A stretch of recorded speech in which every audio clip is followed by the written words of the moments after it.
Jackie Gleason will be coming to you at a different time, 10 p.m. on his season premiere, Saturday, September 9th. And then enjoy Jackie and the Honeymooners every Saturday night thereafter at 7:30 p.m. Saturdays. Word Balloon is brought to you by the League of Word Balloon Listeners.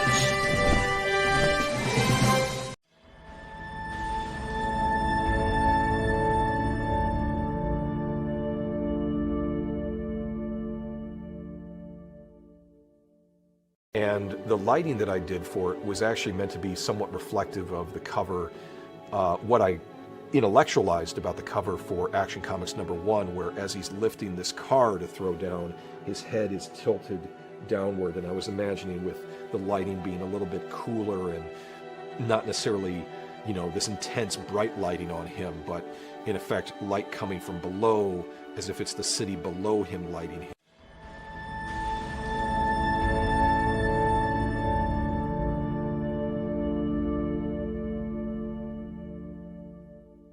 If you're here at Word Balloon, it's because you like comics, creators, conversation, pop culture subjects. Would you consider joining the League of Word Balloon Listeners? Patreon.com/wordballoon. For just $3 a month or more, you'll get exclusive access to the Word Balloon e-magazine, featuring transcriptions of some of my best conversations. When you subscribe, you'll also be part of the Word Balloon Book Club, where Brian Michael Bendis and I will pick a comic every month to review and discuss live with the League on this show. Join the League today, patreon.com/wordballoon. Thank you always for your support, League of Word Balloon listeners.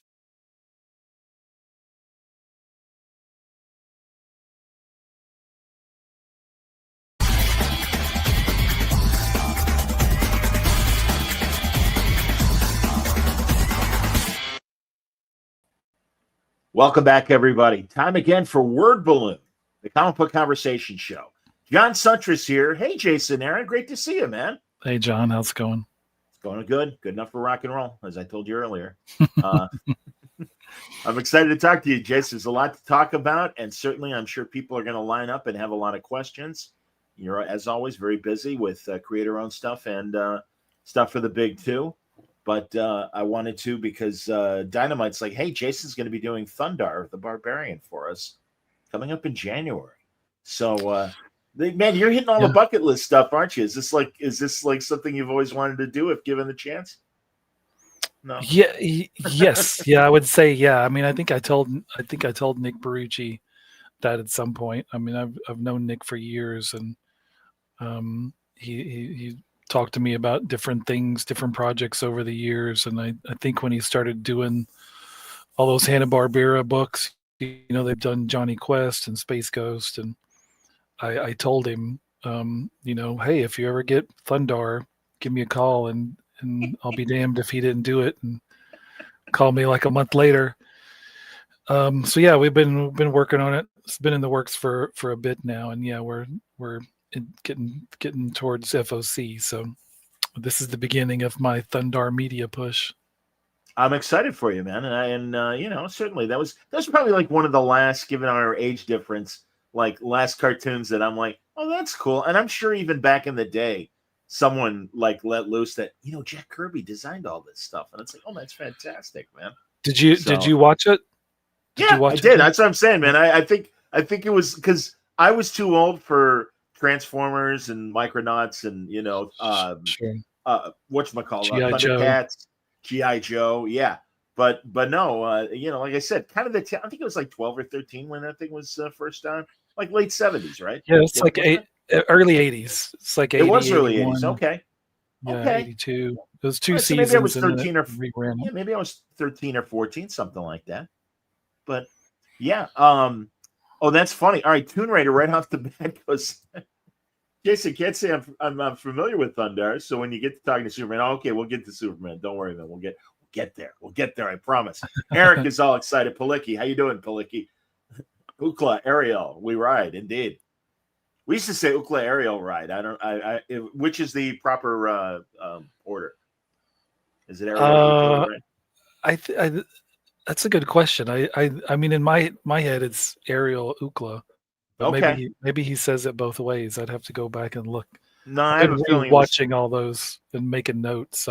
don't know if I wrote that part down though. Chase, you did Conan back in the day, didn't you? Yeah, Conan was like another bucket list thing where I wanted to do. I actually first talked to Dark Horse about doing a Conan story way back when, before Marvel ever got the rights. Dark Horse is on the list of companies I've never done anything for. So, but yeah, once Marvel got that, when Marvel had that license, I was all over it. So yeah, I did a few Conan stories. Who drew the Conans for you? That would be Mahmoud Esrar, who draws Bug Wars. So that was when Mahmoud and I came up with the idea of let's do our own fantasy book. So it was me, Mahmoud, and Matt Wilson.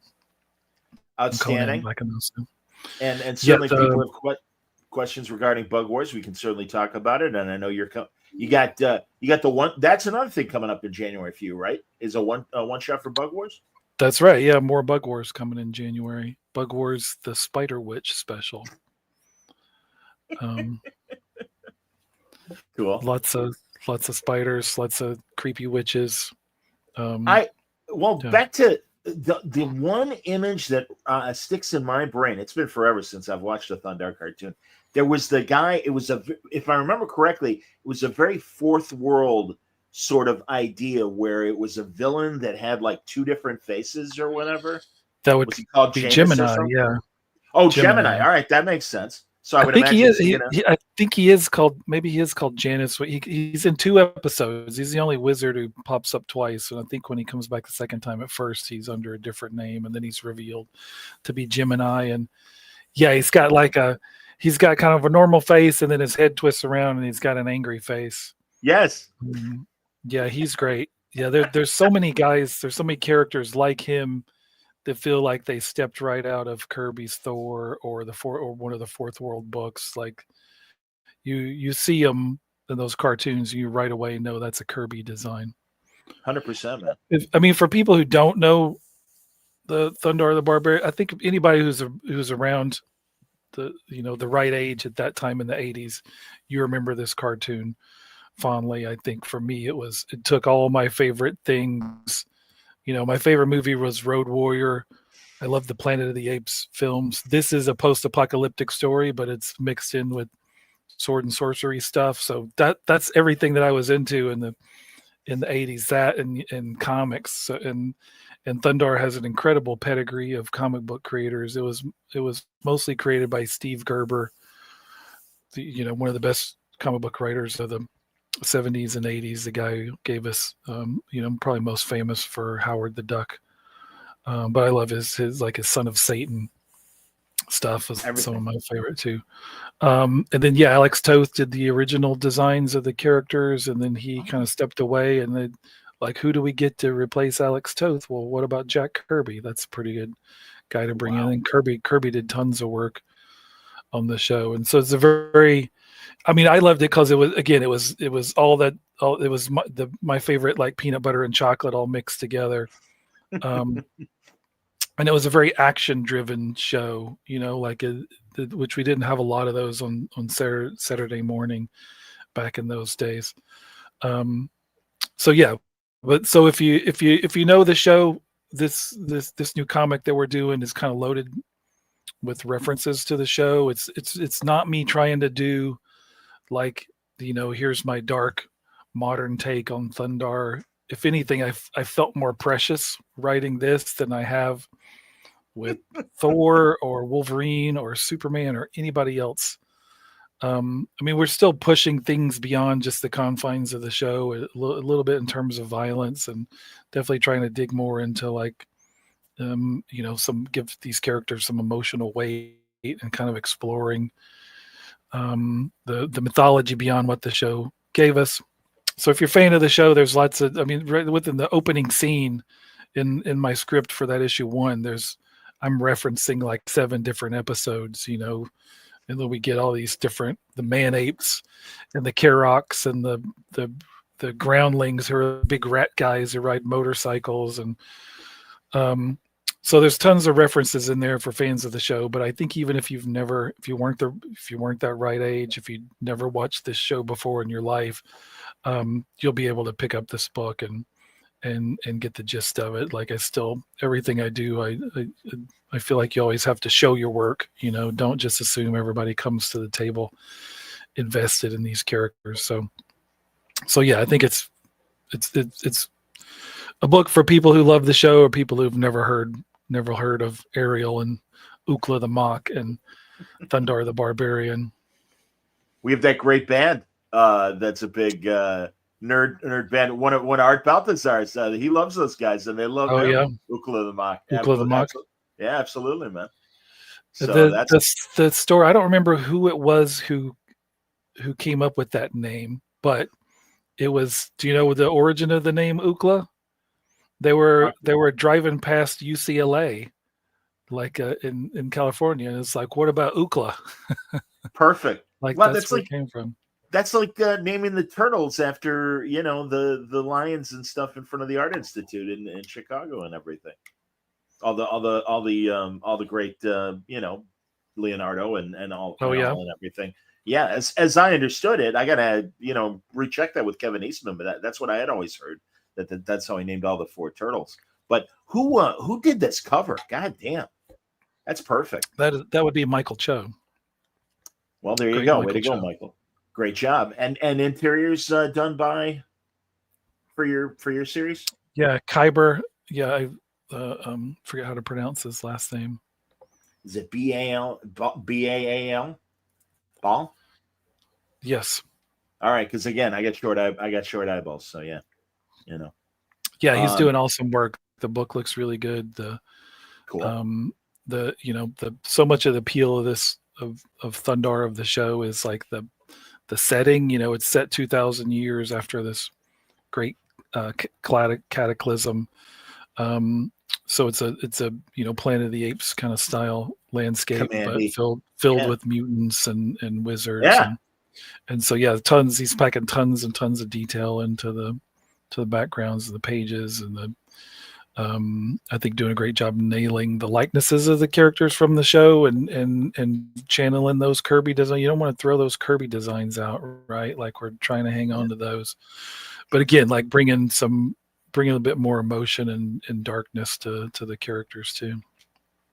Do you know if I don't know how much research beyond watching the cartoon and stuff, like, because again, this really is familiar territory for Kirby in terms of Commandy and all of his post-apocalyptic things that he was doing and everything, and of course Fourth World ideas as well. But yeah, do you know if he really was this maybe pitched originally as a Commandy, or as you said, I guess it was Toth before? Yeah, it was around before Kirby got involved. That was my so it was mostly Gerber was the main dude. And we'll be talking about your Superman, but as Ange pointed out, Gerber's Phantom Zone miniseries was bizarre. That's right. Awesome. Yeah, man. Oh God. And I even remember reading, I'm sure in a reprint of that, there's a Phantom Zone, a former criminal whose sentence is up, and Superman has to release him in the world. And at first he's a threat and everything, but then Superman kind of, takes care of things, and he mind wipes him, and he gives him a job at the planet. And the guy's having the disturbing dreams about Krypton and the Phantom Zone and stuff. And it's great because his Earth name is Charlie. And he's like, Superman, so what's with my brain? He's like, don't worry, Charlie, everything's fine. He's talking about I like the version of Superman who's not just going to beat guys up and lock them in prison. Like he's gonna help you out. He's gonna fix what's wrong with you. Well, even in your most violent moments in Absolute, and again, we'll get to it in a second, but that humanity, man, he's fighting, every inch. And also when a world turns its back on you, Superman still wants to help. Pretty cool. Yeah, I think that's one of the main undercurrents of the book of and kind of reflected in the way this version of the character is different from the version of Superman we know. I love classic Superman, but I definitely wanted to push, the story of this immigrant to a bit more modern place. And so it became a much darker story. And I like the idea of this guy. I mean, Superman, like when issue 1, Absolute Superman #1 comes out, when that story starts, he's been here for 5 years, kind of as, through his teen years. And he's he's being Superman. He's literally seen more of the planet than any human alive, right? But by the time we meet him, speaks several languages. So in some ways, he's more human than anybody else. But still, those 5 years are kind of hell for him, in that he's constantly told, he doesn't belong here, can't put down roots, can't connect with anybody, feels like, he's walking around with 3 heads, and just sees like this is a kind of a meat grinder of a planet. So he has a lot of reasons to hate us, to hate this place, to want to get the hell out of here. But he doesn't. Like, he sticks around and fights to help us out. So I like that nothing was easy for him. He didn't come here as a baby, as Moses sent down the river. He wasn't found by the nicest couple in this idyllic setting in Kansas. He had to walk a really dark and mean path, but still comes out of that wanting to be Superman. So I think I really like that part of the story. Yeah, and also just the various obstacles you put in front of him and stuff. And I love the idea of Ra's al Ghul being such a central bad guy currently and everything, and also with the help of Brainiac. That great team up. Interesting idea, putting these two kind of characters together. Jace, way to go. Well, it was twofold. One, I mean, I knew what the story was I was trying to tell. I need a villain that fit for that. Could I have used a different, super rich guy that we know from DC? Sure, but I think Ra's al Ghul fit perfectly in terms of what we know about him and his general motivations are. He was the perfect villain for what the story needed. But also, I just like the idea of with these absolute books, I feel like things should be unexpected and we should surprise people, and it shouldn't be everybody in the same corner of the universe that we expect them to be in. I mean, I've tried to do with every character that we meet, even the ones we assume are going to be in a Superman book, like Lois and Jimmy, and absolutely, yeah.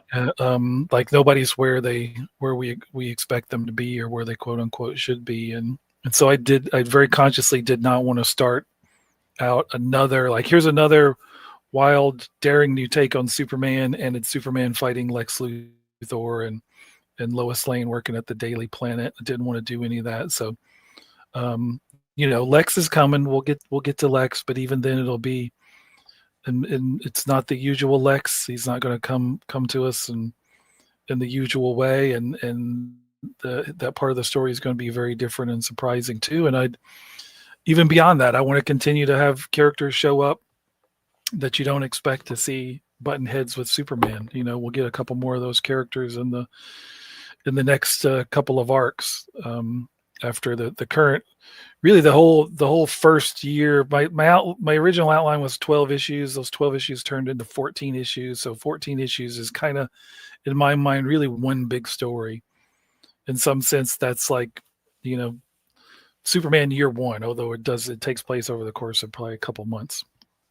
So we're coming with, there's one more, I think issue 13 is out. So there's one more issue basically to finish that first big story. And there's some big stuff that happens at the end of that sort of sets the stage for where Superman goes from there. Stuff we get to after that, like I said, there'll be a couple more new characters showing up. They'll be a bit unexpected. Excellent. Tell me about the cape and its art, the intelligence behind it. And what a weird, great idea. Reminiscent of Doctor Strange and his cape and the way the cape kind of acts. I mean, yeah, tell me. A little bit, yeah. We did it. Chris Pachalo and I did a lot of that stuff with the cape. It had a real life to it with Doctor Strange. But I mean, the Superman's cape kind of came from, the Raphael Albuquerque was kind of initially doing designs on the character, and then he kind of passed those on to Rafa Sandoval, who took over, and so initially it was just kind of the cape just had this sort of gradient look to it, which we all really liked. And then I had the idea of like, oh, well, like the cape could be made out of dust, because I knew Jor-El was going to be a miner, so Jor-El's mining sunstone crystals, red crystals, which is a big part of Kryptonian technology is based on those crystals. So you picture his dad coming home from work every day, just like caked in red dust. So I like the idea of the suit's made by his mom, and that cape kind of represents his dad. And then it being dust, it's also kind of like the last ashes of Krypton, that he's wearing on his back. And I always kind of knew right away that I wanted him to have some sort of Kryptonian technology that comes with him, that the ship would be more than just a ship, it changes form. And so basically that idea of the rocket ship doesn't just protect him on his journey through space to get to Earth, but continues to protect him after that as his cape and his suit. And so, yeah, it's got a sentience and a personality. It's called Saul. Yes. As we see, Saul just, got attacked by Brainiac in issue 13. So he's in trouble right now. Yeah. No, it's fascinating. And also, I love the mind games that Brainiac, as directed by Ra's al Ghul. And now, do you say Ra's? I used to say Ra's too. I don't know. I just showed up to DC. They don't give me a pronunciation guide. I don't know how to pronounce. I'm from Alabama. Pronunciation is not one of our strengths. So stop it. And I know what you mean, but absolutely. So yeah, I don't. I'm sure I'm pronouncing it wrong. But no, again, I'm the new guy. Nobody tells me these things. Listen, the animated. First of all, I thought Denny O'Neil used to say Ra's. The animated series said Ra's. All of a sudden, in the Nolan movies, it's Raish. And I'm like, and all of a sudden, everybody's saying Raish. And I'm like, all right, man. I don't know. Back in the 70s, we said Ra's, but okay. Again, because we had the same problem sure, with, as kids, Did you say Magneto? Did you say? I said Magneto. I don't know why, but yeah, that was a big discussion. That's a playground discussion. Absolutely. Was Namor the submariner? My dad was a big submariner guy. And by the way to go on your run on Namor this year. That was fun. Oh, thanks. Yeah. I love that. Oh, I love it. Thanks. I'm really proud of that book. Dude, yeah. Honestly, and really, like you and Cantwell did that miniseries a while ago before you did and everything. No, I'm always happy to see Namor. He's truly one of my favorites. I love Namor. Yeah, he's like Marvel's one of their oldest heroes. Yeah. So yeah, I had a blast. I'm really proud of that book. It was a similar setup to the Punisher book I did, where we had a couple of different artists doing present day and flashback, and it's bigger 30-page issues. And I'd long wanted to do a book that kind of explored the underwater landscape in the same way I did with Thor, where I did a war that took us to all the different realms. Yes.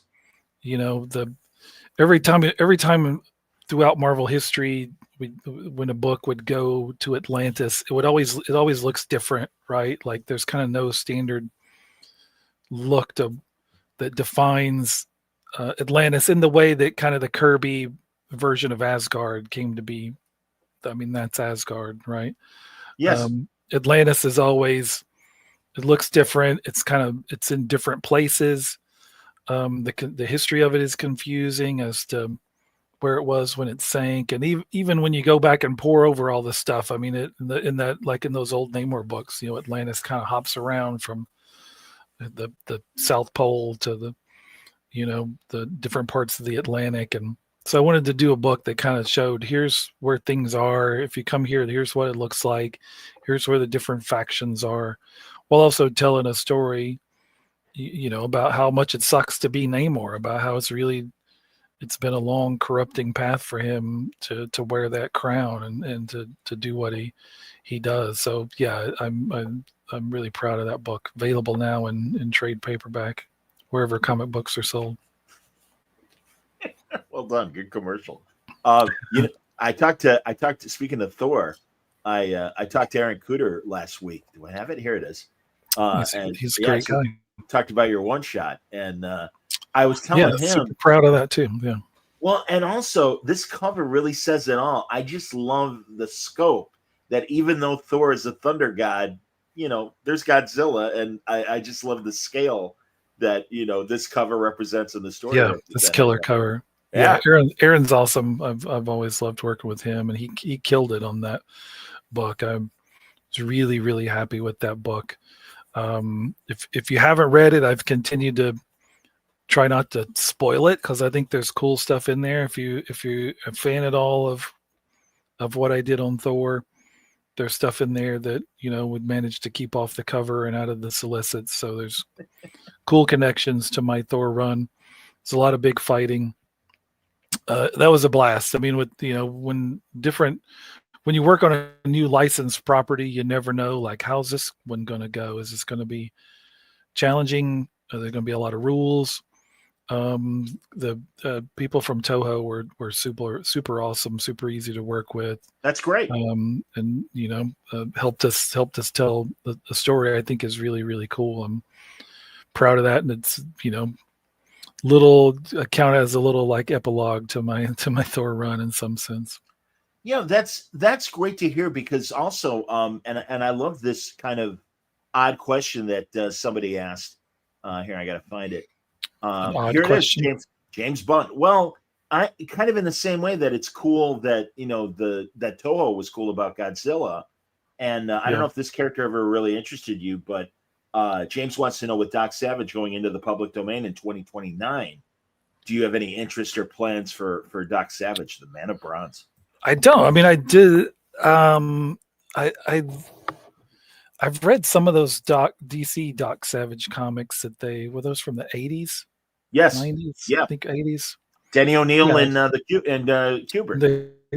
Adam and Andy. Yeah, you're right. Yeah. Yeah, I remember reading those and liking them. I really don't know too much about Doc Savage.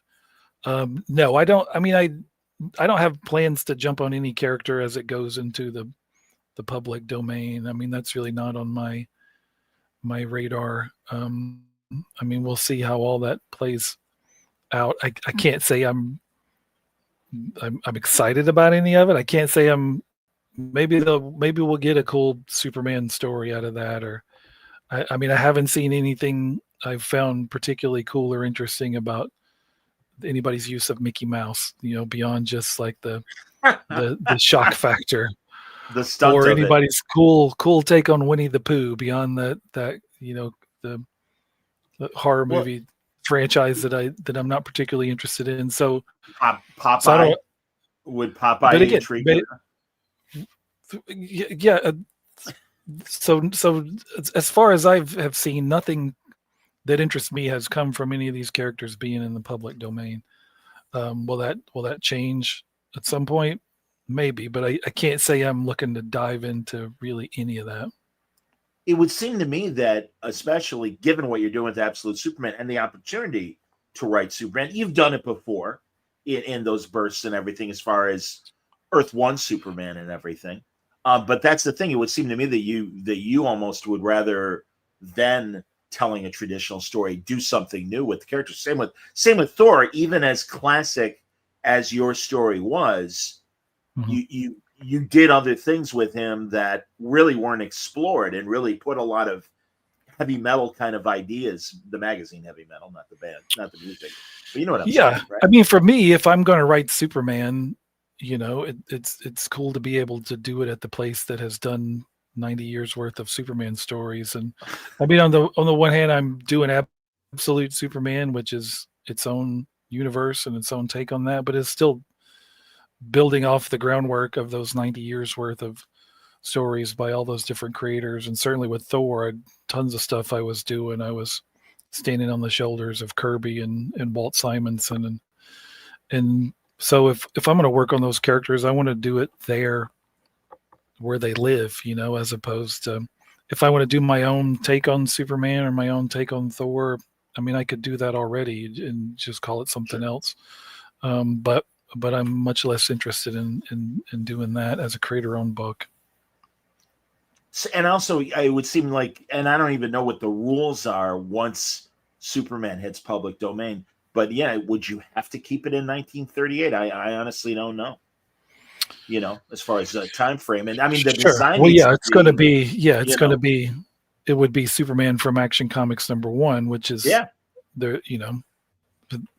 most of the mythology that you know of Superman is not present at that point. So yeah, Magic K, new member. Thank you, man. Very kind. I appreciate that. Let's see here. Mike Conrad wants to know. The real question is, When will we get more of the goddamned? Yes, indeed, Bible Jason. You will. Yeah, I'm not going to tell you exactly when it's coming, but it's coming. Cool. Yeah, Gary and How's I. the balance been, Jace? As far as doing DC and Marvel stuff and creator owned, are you satisfied with your balance and making time? And of course, Thundarr in the mix as well.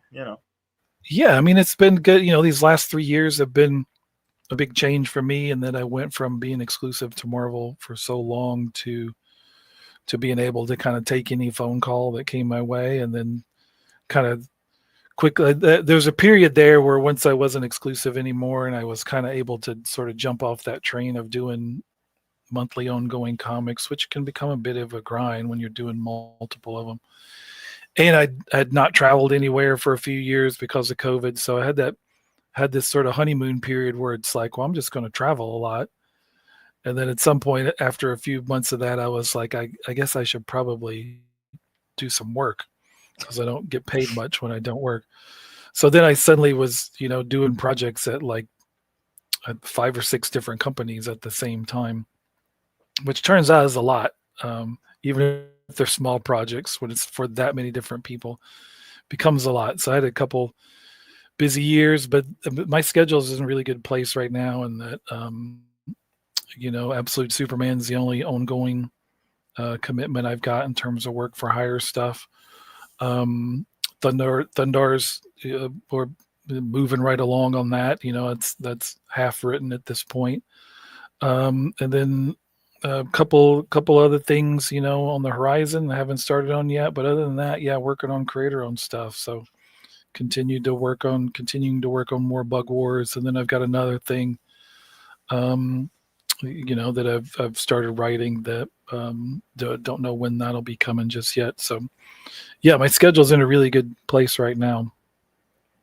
And the other part of that, which is there's not too much I can say, but beyond what's been announced, is that there's a Hulu and Onyx have greenlit a pilot for Southern Bastards, so that'll be getting shot sometime next year is the plan. So way to go, Jace! Excellent, man. I've been working on that for quite a while now, and there's really cool group of people involved. Bill Dubuque, who co-created Ozark, wrote the pilot, and Nia DaCosta is directing the pilot, and it's produced by Onyx and then Proximity Media, which is Ryan Coogler's company. So lots of cool people involved, and excited to see that come together. Did I miss what were your big? Did you have big announcements in New York? No, I wasn't. I was not there. You weren't there or anything? Okay. My big announcement was that I did not go to New York. That boy. Neither did I. I was in St. Louis that weekend. I went to GalaxyCon in St. Louis. That's cool. That's cool. Were Cullen's still down there, right, in St. Louis, and Brian Hurt? No, they were not there. They were probably in New York. Oh, there you go. I understand. It was a fun show. I'd never been to a GalaxyCon show before this year, but I did a couple of them. I did St. Louis, and I did Des Moines, which I think were both brand new shows, first time shows. I love Des Moines. Des Moines is a good tiki town, so I love to go there and drink at the tiki bars. But yeah, I recommend the GalaxyCon shows if you haven't checked them out.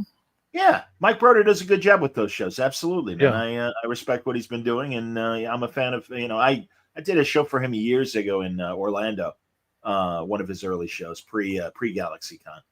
But he's a guy that I'm really kind of reconnect with. Yeah, really good green room, for comic guests. We have a low bar with comic guys of usually if we get a room with like water and maybe some cold coffee in it, we're happy. But let alone if we get to go in a green room with like food in it, that's nice. It's nice to be treated like by a convention like they actually want you to be there.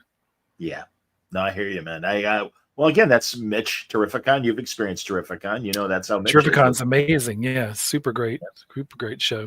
Man, I bought so many comics at Terrificon. That's great, man.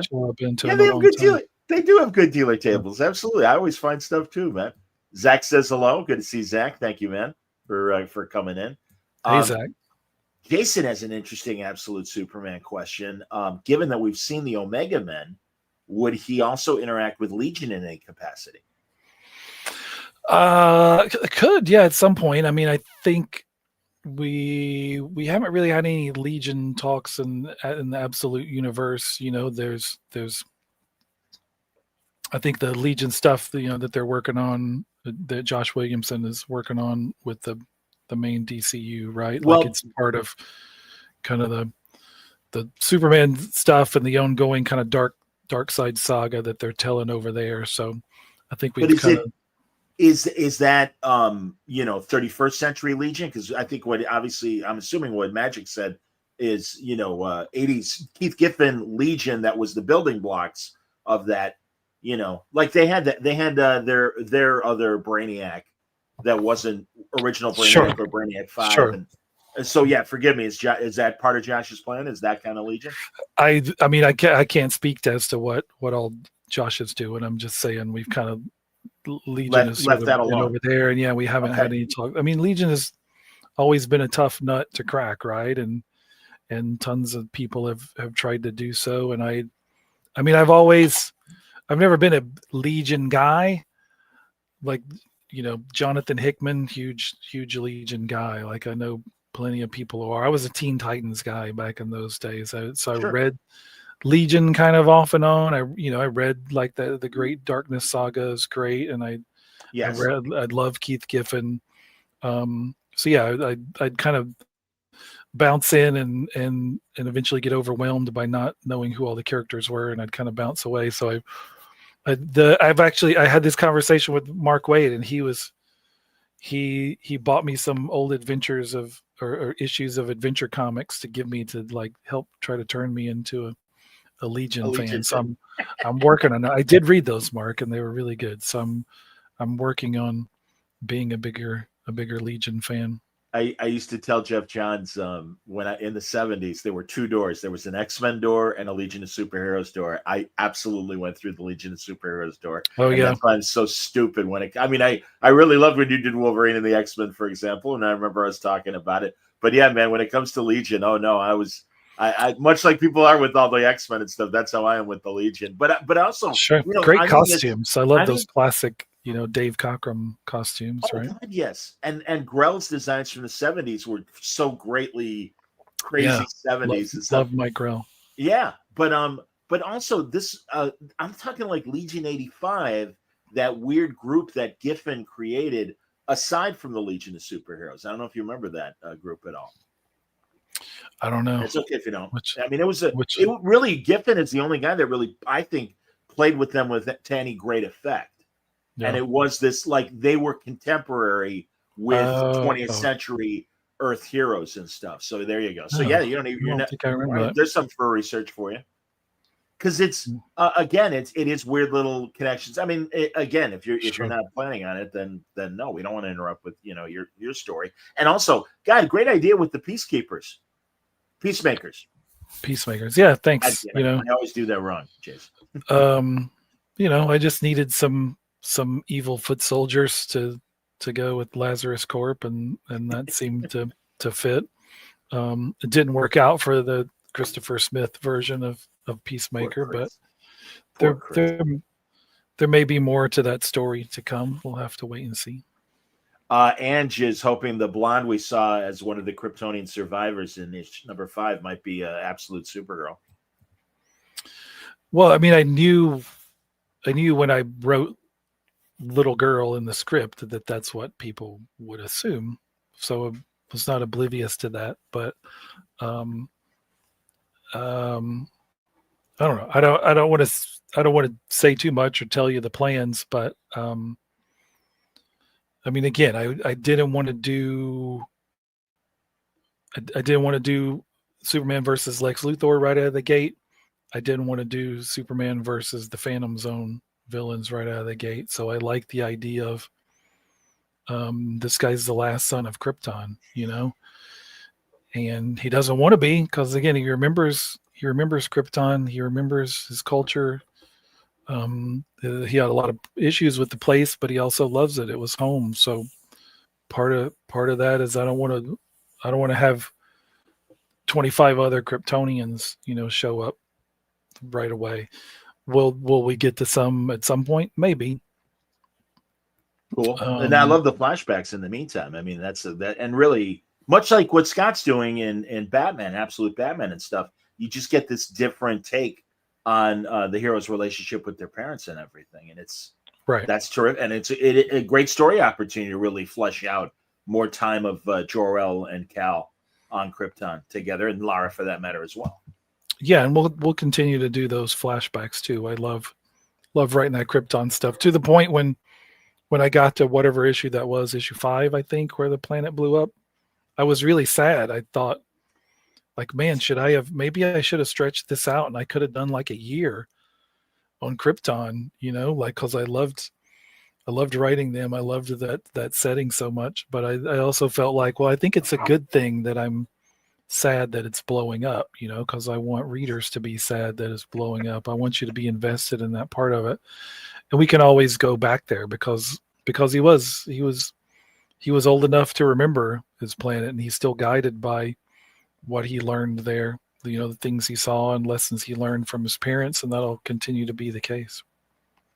Caesar of Rome wants to know, and way to go on this, why did you leave the Turtles so early? Great 12 issues, man. Way to go. Thanks. I mean, that was, 12 issues was always the plan. It was a 12 issue story from the get-go. Which, I mean, I hope is obvious if you've read the whole thing. Like, it's very clear story with beginning and middle and end, where I kind of would leave things on in a moment where whoever was coming next could hopefully pick up things and run with it. So yeah, that was always the plan. Did you have conversations with Gene, who obviously took over from your run and everything? No, I have not. But I mean, we, just through editorial, there was some stuff of just sort of passing notes back and forth and stuff he wanted me to kind of help tee up in the last issue. So yeah, that's cool. We've never actually met. And honestly, great idea in terms of, the DA kind of helping turn the city against the Turtles and everything. And that's kind of a different challenge for the Turtles to deal with. Yeah. I mean, the whole idea was to do Return to New York, which is a classic Turtles story from back in the day, but just to flip that on its head. So initially the Turtles aren't even in New York, for 6 or 7 issues, and it's really about the Foot Clan has come back to New York in a big way, and through that new district attorney, they weaponize the city against the Turtles. So when they do come home, it's very much not the home they know. And to the point where the ultimate indignity is that they're not even able to hide out in the sewers of New York. They have to go to the sewers of Newark, New Jersey. What could be worse? Mike says he's digging Absolute Superman. Also a big fan of your Punisher run. And that you did with, of course, the late, great Steve Dillon. And also enjoyed your Age of Khonshu as well from Moon Knight. Thanks. Yeah, I loved writing that Moon Knight story and having him beat up the Avengers. That was fun. I dig Moon Knight, and yeah, of course working with Steve was a huge thrill and an honor, and I'm really proud of that Punisher Max book. Well, and also, yeah. First of all, yeah, man, and isn't it interesting? It seems like Dan Panosian and Palmiotti are telling a different story, but also kind of in the same way that you were telling Senior Citizen Frank, kind of, had the mileage and stuff during your Max run. And yeah, it feels like Jimmy's doing that now. Yeah, I have not read that. That's the Marvel Knights Punisher, right? Yeah. And I also I picked up the Ben Percy Red Band Punisher, but I haven't read that yet either. Yeah. But I love Ben's stuff. God, yes. No, I'm with you on and I love Jimmy and what Jimmy's doing, and of course Dan. Anytime Dan's throwing something, but I've asked other creators this, Jace. When you finish with a different character, can you read somebody else's run, or is it like an old girlfriend where you're like, hey man, I don't want to see anybody messing around? I mean, sometimes it can be. I mean, it's I mean, it depends on, I think, the level of investment. Like I wrote Wolverine for 6 years and I wrote Thor for 6 years. So sometimes when it's that to that degree, you maybe have more feels, but not in a way where you're like, oh man, you're mad. Oh, I can't believe they did that, this or that. I think it's just sometimes you need a little distance of like, it's not the first thing I'm going to go pick up off the rack to read. But I mean, I have read all that stuff. So you've read Ben's Wolverine, for example. Yeah, he's great. Yeah, I love Ben's stuff. Cool. Yeah, I don't feel like that with Wolverine anymore. I think it's just initially you just have those. But I mean, I don't feel touchy or sensitive in any way about what the next person is doing. Like, well, you have to reflect what I did, or somehow my run is a failure because it doesn't have lasting ramifications. Like I really don't care about that in the least. And I talked to Ben just a couple months ago. I think we were at the airport flying back from a show, and he was telling me about what he was doing on Punisher. And I told him, look, I'm really proud of that last Punisher book that I did. I said so much of what I wanted to say about the character. I said, set it all on fire if that's what you need to do to tell whatever story you want to tell. Like you're not going to hurt my feelings. Like you don't need to carry weight for that. Like my story is done and in print, and you can go pick it up and read it. And it doesn't matter if the whatever somebody's doing now doesn't reflect that, or does, like whatever. Like I'm just tell your story, like I felt the same way. Like that Punisher Max story that I did with Steve was a continuation of Garth Ennis's Punisher Max, and but also I'm not Garth, and I couldn't do the exact same kind of story that Garth did. So you just gotta take what you need to tell the story that you're going to tell, that you have to tell, and then fucking don't worry about me. I'll be all right. Was the marching orders from Marvel when you were doing 616, Frank, to like really let's give him a kind of final story? I mean, obviously you still had it ending with Frank in the underworld trying to protect children and stuff, but he was damned and kind of, I mean, there really weren't any marching orders. I mean, there were concerns and thoughts about the characters and discussions we were having. And just kind of in the midst of those, I stepped forward and said, this is a story I want to tell aside from all that, which I think kind of connects to some of this stuff. But yeah, there was no, you got to do this, you got to do that. Or even the idea of that Frank had to go away for a while, like even that kind of general thing, because of this was, for people who don't remember, and they likely do, this was during obviously Black Lives Matter, and there were a lot of militia and other people taking the Punisher just concern symbol over that symbol, yeah, because you can't really, it's not really enforceable trademark wise to keep people from using it for whatever cause they wanted to use it for. And also just concerns about doing a superhero book of a guy carrying around an AR-15, like shooting people. So I think those are valid questions and concerns to have regarding that character. And to me, that's one of the things that's interesting about this character, is that when you look at his history over the course of the decades and how he started as one in a long list of kind of post-Vietnam War cliches of like the Vietnam vet who went through such horror is going to snap and just go on a killing spree. Like the 70s and 80s movies and TV are littered with characters like that. And the character became a lot more than that. He grew beyond that, and I think he has to continue to grow and change with the times.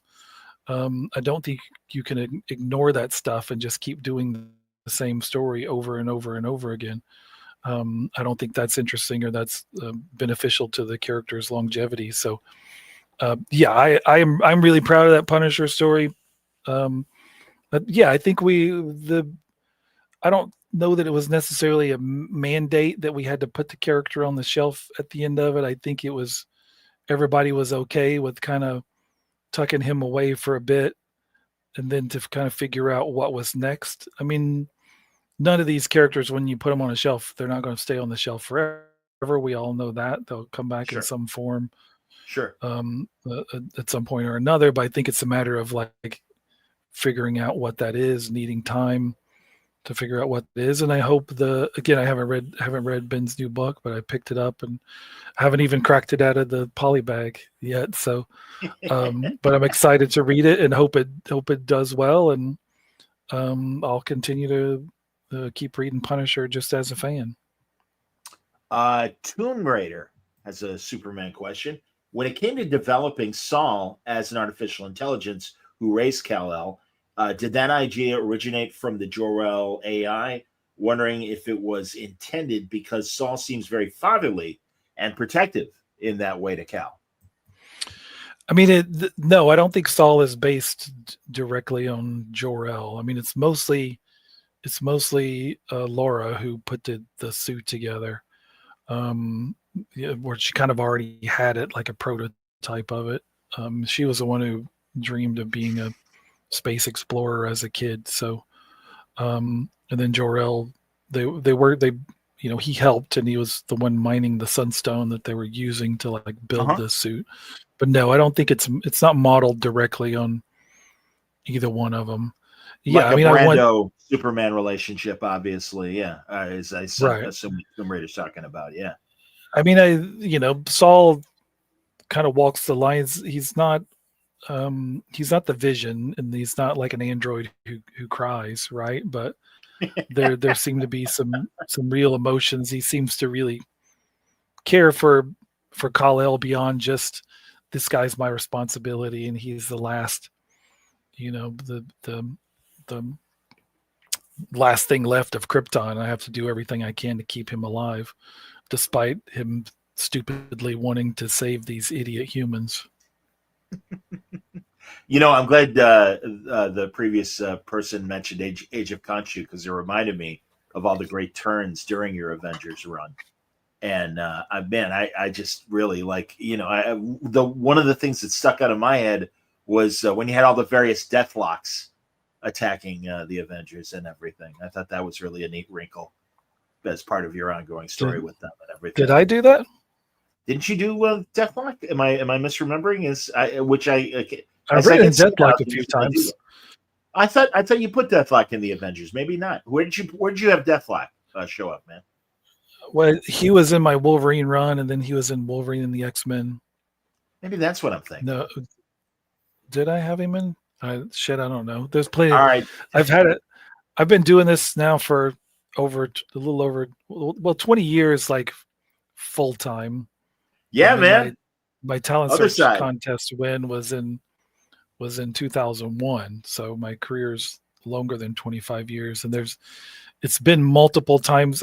Just in the last year, I've been at conventions, and I've had somebody come up and say, "Oh, this scene, this panel in this book that you did, had this big effect on me." One of them was like a scene in Ghost Rider, and this guy was, really wanted to tell me like how important that those lines of dialogue had been to him, and I had no idea what he was talking about. I could not remember. And he showed it to me. I read it, and I was like, "Oh yeah, I still agree with that. That's pretty good." But had totally forgotten that I ever wrote that. So, because I think I don't go back and read old stuff too much. Sometimes, like when the omnibus of the Steve Dillon Punisher came out, I sat and flipped through them some and read a little bit and just like, well, shit, we made a good looking comic, but I really don't go back and reread old stuff. So a lot of times I just forget. And I actually, I sat and read all 60 issues of Scalped. I was going to bring up in the last couple of years, because DC did the new omnibus edition. So I wanted to go back and see look. I always remembered there was at least one spelling mistake in there that we had missed kind of through every edition. So I wanted to find that and change it and just see if there was anything else I wanted to change. So I sat and reread all those for the first time, and God, I don't know. Maybe I'd never sat and reread them all. I don't know. And then It- again, it's some of it I'm like, I would, I would do that differently. Some of it I was like, I don't. It's like this was written by a different person. Like sometimes in a good Sure. way of Yeah, like, sure. some of I'm sure it was like as a band, if you go back and listen to your first album that you recorded in your garage, where you're like, man, there's a lot like that this guy hasn't figured out yet, but the hunger and the enthusiasm is like exploding, like because you're so it's just like a primal scream, where you're desperate to be heard. So I felt it's like I could see a lot of that. But anyways, but that was a long tangent. But my point was just there's plenty of times I'm like, shit, I forgot I wrote that. Well, bringing up Scalped, you'll forgive me, but obviously in today's stay in your lane society, was there any sort of Native American pushback for Scalped and everything? I mean, my God, I love that series so much, and you and Gara and Chris Motto, was it that? I forget who else was the colorist on that. Julia but- Brusco colored most of the stuff with Gara. Yeah, it was so gorgeous and really such a great story. And again, I got the middle-aged white guy perspective on Scalp. But yeah, did and also, do you think you'd be able to do a series like that today, or would there be fear of staying in your lane? I mean, maybe. I mean, maybe. I mean, no. I mean, there was not a whole lot of pushback as that book was coming out. Certainly not from people in the Native American community. If anything, it was more the opposite, where I heard from tons of people who were big fans of the book. Yeah. If you were doing the comic today, I don't know. I couldn't say. I mean, I think in terms of the adapting that book. I mean, there was a pilot shot years ago by WGN, which was okay. Like it was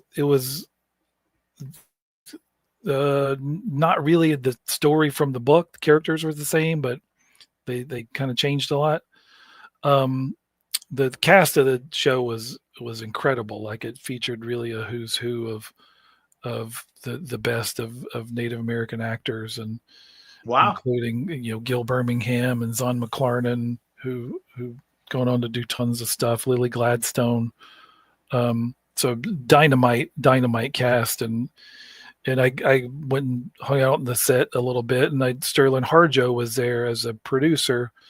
Sterling, of course, has since gone on to do Reservation Dogs, which is a really incredible show. So and he also did so much over the course of that, of like not just bringing in this great cast of like young Native American actors, but putting them in the director's chair and getting people jobs working in the crew. And so I think it's so now I'm like, well, if you want to make a Native American crime show, maybe go talk to that guy. Like I don't know that if he ever wanted to do that. I mean, he was really cool when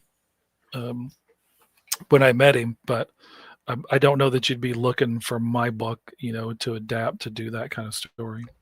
What did that pilot air anywhere, or they shot it and they ended up not airing it?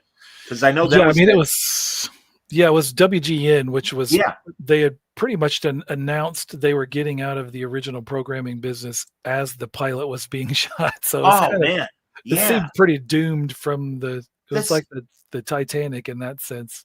It's such a shame because they came up with some really interesting ideas. I loved their series Manhattan. That was the early days of the Atomic Project and everything. And I thought that was really good. And there was one other one that right now the title escapes me. But, it really is a shame. It was so weird because, there was such a partner with all of DC's and Warner Brothers stuff and doing all the CW hero stuff. And then they made this weird declaration. All right, we're breaking away from that. We're doing our own thing. And it's like, okay, you got some cool ideas, but, it didn't have, I think, the affiliate strength to justify the expenses, my assumption.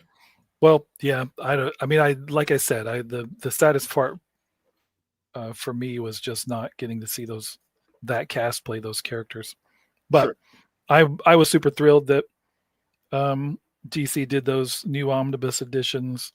I mean, that was literally the first call I had with Marie Javins when we were talking about Absolute, she mentioned Scalp, so I was super thrilled about that. So I'm happy they're back in print, and I love those characters. And in conjunction with that, I will just say it's super happy to see Vertigo back, and that I'm not doing anything with Vertigo. I'm not connected to any of those books. I just saw the lineup of titles that came out recently, and just man, I'll buy every single one of those. So as a proud Vertigo alum, as somebody who feels like I have a career in comics in large part because of Vertigo, and will kind of always think of myself as a Vertigo writer.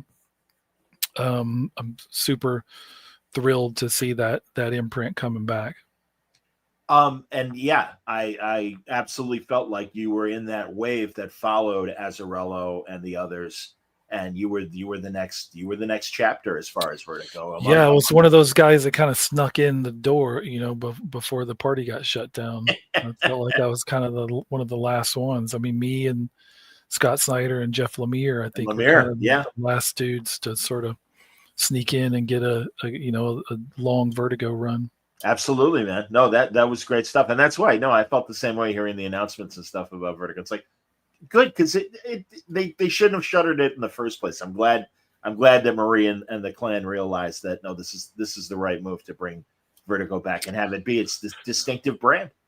Yeah. I mean, I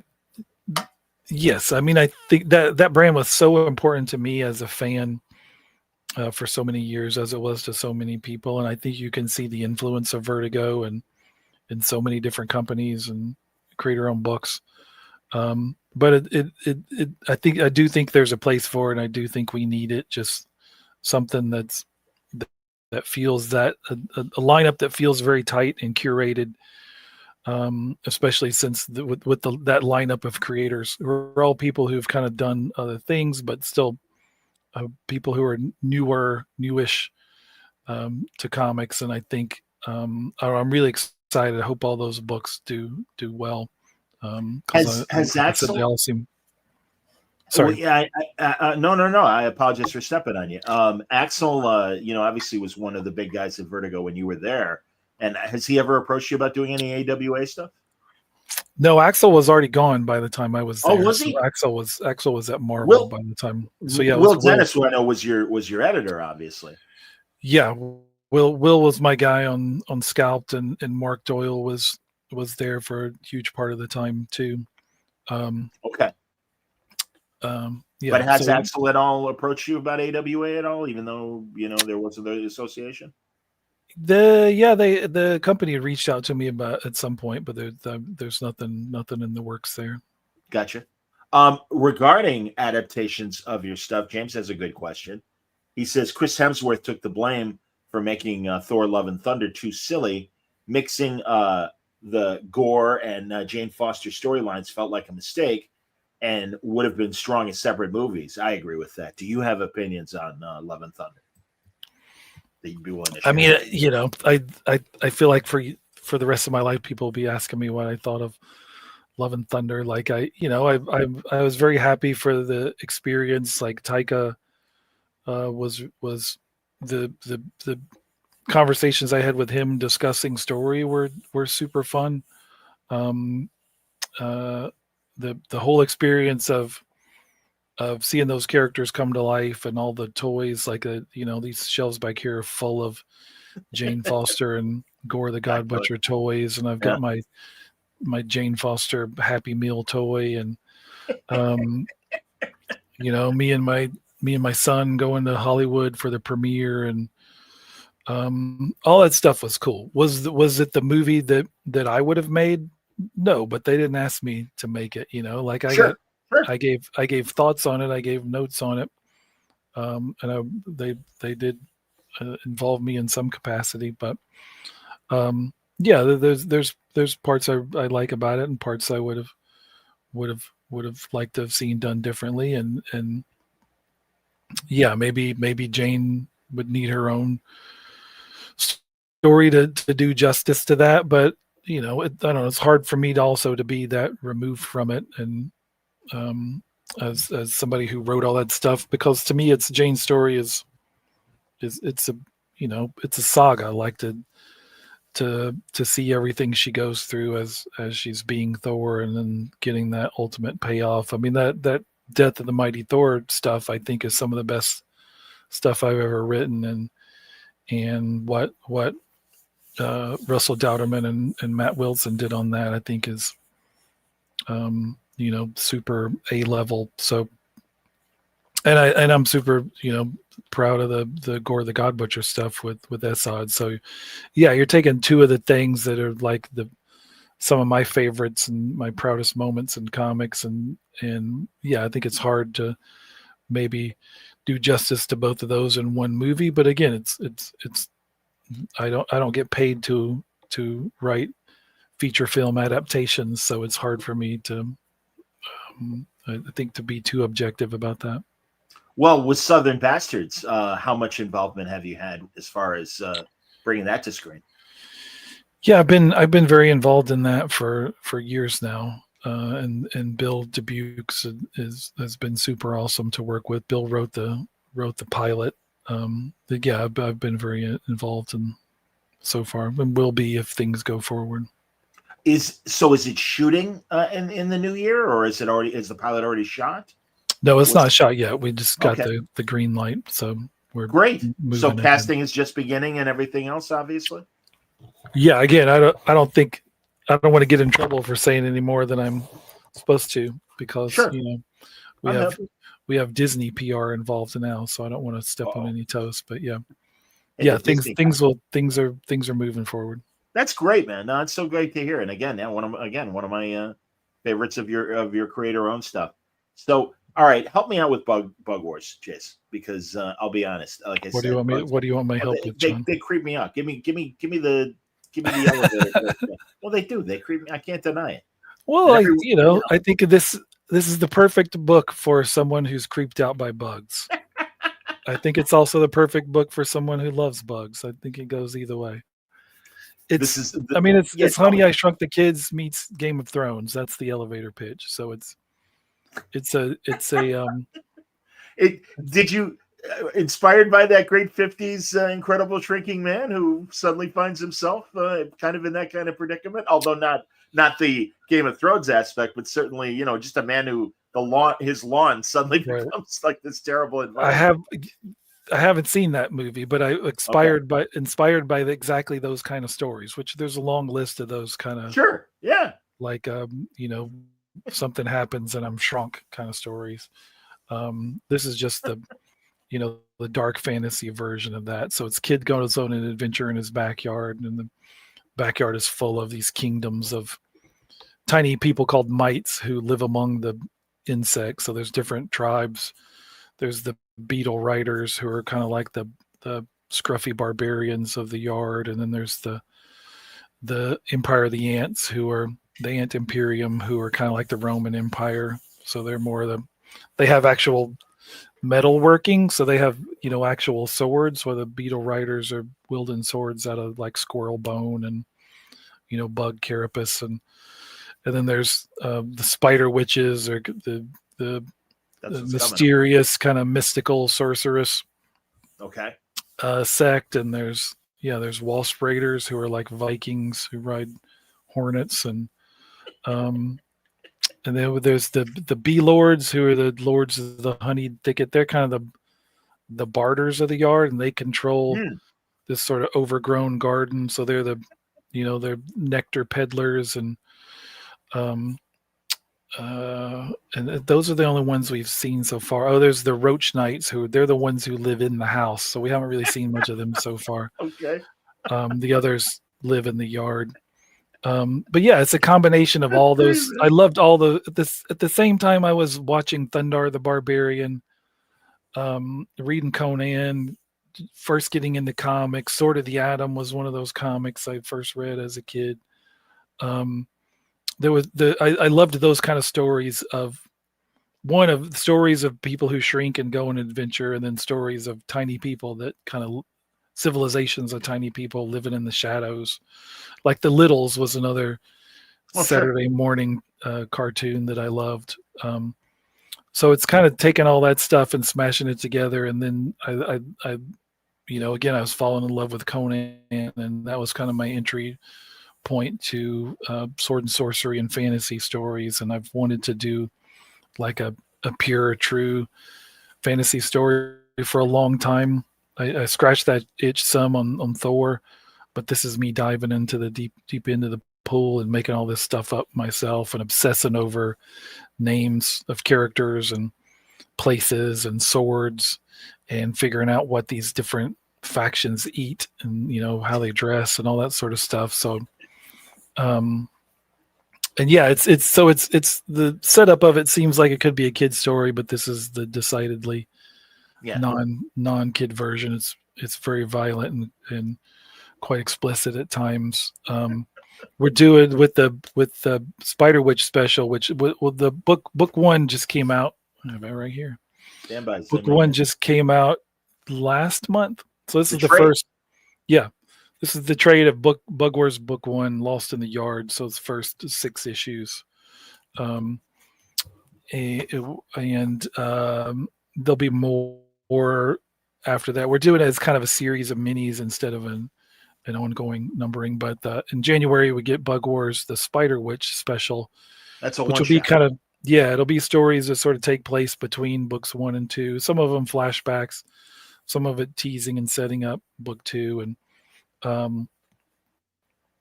and for that we're the one of our variant covers is we're doing one of those polybagged like adult variants, like XXX, not safe for work.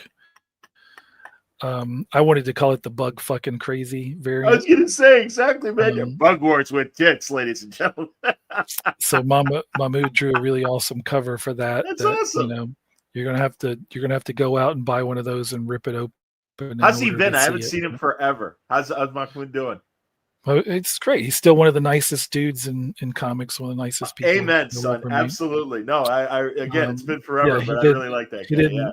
He's usually at New York every year, but he couldn't make it this year. So maybe next year he and I will be there with Bug Wars book 2. So yeah, trade available now, special in January, which also I don't think we're going to collect. I don't think we're going to collect that special in the trade for book 2. I think I want to do some of those different specials focusing on the different sects of. So we'll do a Beetle Rider special and an Imperium special. So maybe eventually we'll collect those together. But if you want to read the special, along with book 1 and book 2, go buy it in a comic book store in January. And then is this month final orders for the one shot? I think it's next month. Yeah, okay, it's December. not this month, I believe. Yeah, because it comes out on my birthday, actually, January 28th. So if you want to wish me a happy birthday, then please pre-order Bug Wars, the Spider Witch special, along with Thundarr the Barbarian #1, which will both be coming your way in January.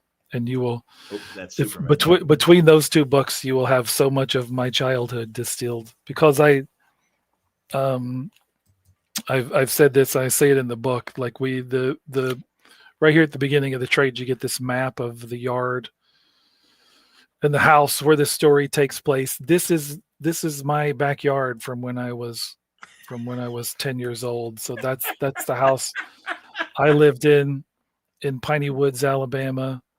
That's the backyard. It's a huge front yard full of pine trees, big backyard, and thick woods, around 3 sides of it. That's where I spent my formative years. That's where I was watching Thundarr the Barbarian. That's where I was reading Conan stories that I got at the used bookstore. That's where I was first discovering comic books. That's the yard in the woods where I ran around making up, Tarzan and fantasy stories in my head. And I think kind of became a comic book writer in that yard, became like somebody who fell in love with storytelling. And so now here we are 40 years later, and so much of what I'm doing goes back to that kid in that place, that point in time, and all that sort of stuff I was into, which feels great. I mean, writing Bug Wars has been incredibly fun. Like, it's always a good sign when it feels that good just to write it, right? It's not a slog. I'm not banging my head against the wall. There's some times that one bit might be harder to figure out. And I certainly went back and rewrote dialogue again and again and again and again, and changed names of characters, some of them 4 or 5 times before I figured out, because it just felt like, that's not quite right, and I kept pushing it and pushing it. Some of that we had the luxury of time that we were working on it for a while, but none of that ever felt like a slog, or it's like, oh, this sucks, or it was just, I loved it so much, and I loved falling down those holes with it, and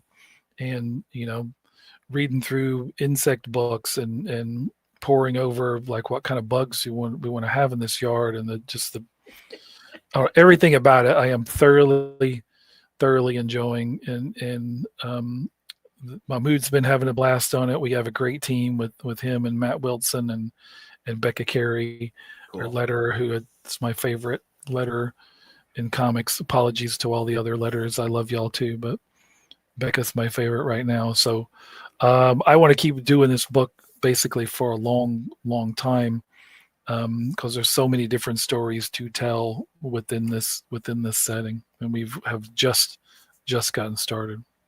That's great, man. And really, the metaphor of your backyard becoming this entire universe basically to play in and everything, and then like you said, going from when you were a little kid to the big ideas that you're able to explore with that as a backdrop. I think that's fantastic. And hey, you've converted me before, Jace. All right, I'm watching more country music documentaries and things. Oh, great. Well, I'll keep chipping away at you, John. I'll keep chipping away. Yeah, I did. I mean, that's what my backyard was. Like, I was a kid. I've got older siblings, but they're all quite a bit older than me. And I lived out in the country where, there was no walking or riding my bike to my friend's house. He's like, my friends are all like 30, 40 minutes away, because we're all spread out in different parts of the woods. So I spent a lot of time by myself running around that backyard, and that backyard, there was like a ditch along the side of the road, and there was a stream going through the woods, and there was big hills back there. And that became Middle Earth. That became, Samaria. That became like a World War II battleground. That became whatever I needed it to be. That was my entire childhood. That and reading comics and playing Atari games. Well, Aiden's a fan. He says Bug Wars is legit, 100%. Cheers, thank you. Very nice. Jace, the other side. Do you have the right to take it anywhere and republish it? Have you ever thought about putting it back in a print? If you haven't, already? we did. We did a edition at Image, like a hardcover at Image. But yeah, it's out of print right now. You can still buy it if you go to my online store. I took all the remaining stock that Image had, so I've still got a few boxes of copies. So yeah, if you need some, you can either buy it through my online store, which is just go to my website. There's a link there. The store's run by Third Eye Comics, so. So you can get, if you need them, basically you can get them from me. How about some of the other things? What was your now I'm blanking on Icon. What was your Icon book? That was Men of Wrath. Yeah, also Men of Wrath. Available. I knew Wrath was in there. Yeah. Go on. Yeah, available in an Image. Yeah, hardcover. Yep. Yes. Yeah, should be. That's that was me and Ron Garney. Yeah. No, I again, I'm always up for Jason Aaron action, man. So I appreciate it. And then again, I think we're in for a big 2026 from you. More continuation of Absolute Superman, and Thundarr started more Bug Wars. Right. Like I said, I do have another creator-owned thing I've been working on. It'll be a different genre. It's a genre creator-owned genre I've never done before. I'll say that. Okay. Some other work for hire stuff. The Uncle Scrooge is there. There's one more issue of that to come out for Marvel, so that's been a huge thrill for me. And Uncle Scrooge is very special character to me, so I'm really proud of that book too. That's great, man. Shame on me. I didn't know you were doing Uncle Scrooge. I wasn't paying attention. That's great. Shame on me. Yeah, I think issue 3 is out, so it's a 4-issue mini.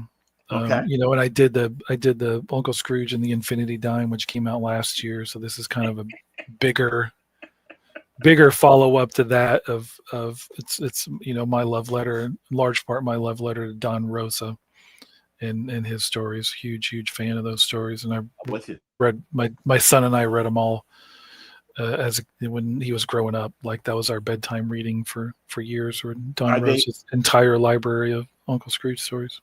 Are they on model? Who's drawing Uncle Scrooge for you? This miniseries is drawn by a whole ton of people, like a huge, like the Infinity Dime was drawn by all Italian artists who work on the character for Panini. Sure. So with the follow up, it's a mix. Like there's Italian artists, but also tons of Marvel people. So Mahmood did some pages. Adam Kubert, Esad Ribic did some Uncle Scrooge pages. Nick Bradshaw did some killer stuff. Cool. So yeah, it's a really gorgeous book. That's hilarious. Well, I'm gonna have to dip through my Marvel Unlimited and catch up on that. That's cool. When is your? Do you know when you're making your announcement for your next creator-owned thing? No, not yet. We're still working. We're still working away on it. So we want to be far enough ahead before we throw it. I want to, and you don't have to tip if this is the genre you're playing with, but I want to see it. I want to see a straight up 1800s Western from you, a 19th century Western, man. It is not, but I would love to do a Western. I mean, I did that Berserker one shot. I did a Western Berserker one shot. Was that last year? It's called A Face Full of Bullets. Oh, I haven't seen that. Was that Image? No, that's Boom. The Berserkers, the Keanu Reeves. Yeah. That's why I assumed it was that. But Ron. Yeah, so that's as close as I've come, I guess, so far to doing a straight Western. It's set, kind of during the border war between Kansas and Missouri. So yeah, someday. Yeah, man. And you'll see. I'm for the Bug Wars Ash Can that we put out at New York Comic Con. I wrote a prose story in that, which was exclusive to that Ash Can. We didn't put it in the trade, and I actually just wrote another Bug Wars prose story that we'll put in the special. I finished that just a couple of weeks ago, so I've enjoyed using that as an avenue for me to start poking around doing prose. Like I wrote prose for the first giant chunk of my life. Most of it terrible that I hope no one ever reads. But that's prior to the other side, correct? Yeah. I always loved comics and wanted to write comics, but I had no idea how you went about doing that. So I wrote tons of short stories and lots of terrible novels, and then I was finally able to kind of get my foot in the door with comics and haven't really written any prose at all in a long time. So I've wanted to start getting back to that, and Bug Wars was a good excuse and an easy way to kind of ease back into it. But I really enjoy doing it, and want to keep playing with that to try to get better at it. But definitely see me doing more prose stuff, down the line. How many pages of prose will be, in that Bug Wars thing? Like, because you'll forgive me, but it almost reminds me of they were made for different reasons, but those from the Golden Age, those text pieces, those text stories that they would I don't know. Becca hasn't lettered the prose story for the special yet, so I'm not sure how many pages it'll be. It's similar. We did back matter in every issue of Bug Wars. There were pages from the main character's dead father was an entomologist, and so they're kind of excerpts from his journals talking about the different kinds of bugs and sure. and mites, and so this is similar to that. It's excerpts from his journal, but it's him kind of telling a story of his adventures in the yard. So I don't know exactly how many pages it'll wind up being. The one was in the ash can was maybe four pages, 4 or 5 pages. This one might be a little bit longer than that. Okay. The special's pretty huge. It's like the main story's 30 pages, and then there's a couple of 10-page stories, and then there'll be some back matter. So yeah, it's pretty. It's a big, oversized special. Yeah, kind of an anthology then within the Bug War universe, basically.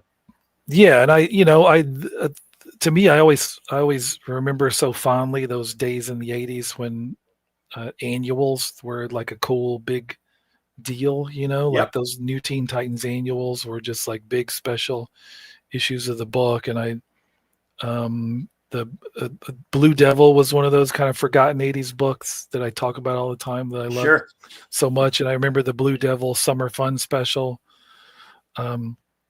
So some of it's me wanting to get back to doing something like this, where this is not just like a bunch of stories by other creative teams or stories that have nothing to do with the rest of the series. These are kind of important pieces of the puzzle, and just us having fun in different ways. So Mahmood actually writes one of the stories, and then he's drawing one of the shorter stories that I wrote that'll kind of be a tease of book 2. So there'll be a lot of cool stuff in the special. That's awesome, man. That's coming out, everybody, in January. And also at that same time, again, you'll be able to get the start of Jason's Thundarr run. How many issues for Thundarr? That's 6 issues. Cool. Excellent. And the continuing drama of Absolute Superman, which we're enjoying right now. And the big battle is winding up as far as this would be the second arc, right, Jason, as far as the Smallville War that we're experiencing right now? Well, this is the end. I forget like how many arcs we've actually had. This is, again, in my mind, this has kind of all been one arc, but this will be the end of the second trade. Okay. The first trade was issues 1 through 6. When are they trading if they haven't? I know the first volume obviously is out of your Turtle run. I don't know if the second one is yet or not. I don't think the second one is out yet. No. Okay. Yeah, and Turtles I feel like is available in a lot of different formats. There's trades, there's hardcovers, there's big hardcovers, there's a big like black and white hardcover. I think there'll eventually be a hardcover collecting all 12 issues. So you have a plethora of choices for how you would like to pick up those Turtles issues. Attaboy, Jace. Honestly, again, every time I pick up a Jason Aaron book, I'm very happy. So, and I really, Absolute Superman, it's just been a pleasure. And I'm excited for Thundarr, Ookla, Ariel. Thanks. Right. Yeah, absolutely. There we go. And yeah, man, thanks for hanging out. When you make the creator-owned announcement, don't be surprised if I don't bug you. We don't talk enough, Jace. I'm sure for you it's plenty. But for me, it's always a pleasure, John. Well, thanks, buddy. Sure. Seriously, I feel like I've been on the trek with you since Other Side. So it's sure, it has been a long time, and we've always, we see each other at shows. Yeah. I always forget. It's like everybody I know in comics, like we always see each other in places where neither of us live. Right. So they all blur together of like where was that? What city was that or country? I don't remember, but I always refer. I always see you when I come to Chicago. Absolutely, man. And no, when we are out of town, especially San Diego, I always refer to it as real expensive summer camp because it's nice weather and all of our friends and we're all out of town and it's just great to be hanging out and everything. And it's always too short. Even 5 days, it seems too short as far as just the hang time and everything and the opportunity to see. Well, I don't know if that's too short for San Diego Comic-Con. I don't know that I could do any more of San Diego Con. That show is pretty exhausting. But all of us being together. I mean, yes. Don't get me wrong, Jason. I always say, in radio, we had to do the auto show, I always say when conventions get mundane and a chore. Like the auto show was for me. That's when you got to stop doing conventions. For sure. Yeah. But yeah. I definitely I don't want to be the guy who seems like I'm complaining about, I hate having to do conventions. I love doing conventions. No. I love going to places and meeting fans and hanging out with the rest of us who work in comics. So it's the only time we see each other. San Diego is just a big, exhausting, busy show. That's the only, and it can't be bigger than it is because it's big enough. But yeah, I love doing conventions. That part to me never gets old. Do you have any shows left this year, or plans for next year? Basically, done. Yeah, I'm done for this year. I kind of had a smaller con schedule this year. After last year, I went a little crazy and did a few too many shows, and then kind of decided to buy a house in the midst of all that. Hey, congrats, man! Thanks. So that was not fun, like doing that many shows and trying to move. Yeah. So I kind of took it down a notch this year, but next year I'll be back doing a few more. So I don't think I've been announced for any yet, but yeah, there's some I've already agreed to. So I like mixing it up. I don't do any of the same shows every year. So you'll see me at some next year that some of them I haven't been to in years. And then maybe a couple that I've never been to. Sounds good, man. Beautiful. Dude, it's always good hang time. Thank you. And we'll hopefully talk sooner than later and continued success as always with all these great books. Thanks, John. Thank you, man. Jason Aaron, everybody. I screwed up. I thought I was talking to Shelley Bond and the American Caper crew, including David Lappin and everybody that Dan Hauser has assembled for their cool book. That's tomorrow. So I for some reason I thought Jason was going to be Thursday and Shelley and company on Wednesday, but no, that's tomorrow. Well, I'm sorry to disappoint you, John. Not at all. Are you kidding? No, I was looking. Please tell Shelley and David and everybody I said hello. I absolutely will. And no, regardless, Jason, I was very happy. Tell them they got a tough act to follow. Absolutely. Well, no, you killed tonight. Absolutely, man. But also, no, I was really happy when Vincent from Dynamite's like, "Hey, you want to talk to Jason?" I'm like, "Yes, I want to talk to Jason. I haven't talked to him since the big Absolute announcement 2 years ago." Yeah, has it been that long? Yeah, and that's fine, Jason, because we did. We covered a lot in that panel with you and Scott and everybody. Oh, that's right. Yeah. So, where was that at? That was at Terrificon, wasn't it? It was Terrificon of August of 24. Yeah, man. That's so right. I'm like, again, I don't want to, be the nudge. Stuntress again? Jesus. Find somebody else, man. Go bug somebody else. I'm always happy to chat, John. Means the same, Jess. You know that. So thank you, everybody, for watching and enjoying. Jace, hang out for a second before we say goodbye to each other privately. But until next time, everybody stay safe, stay happy, stay healthy.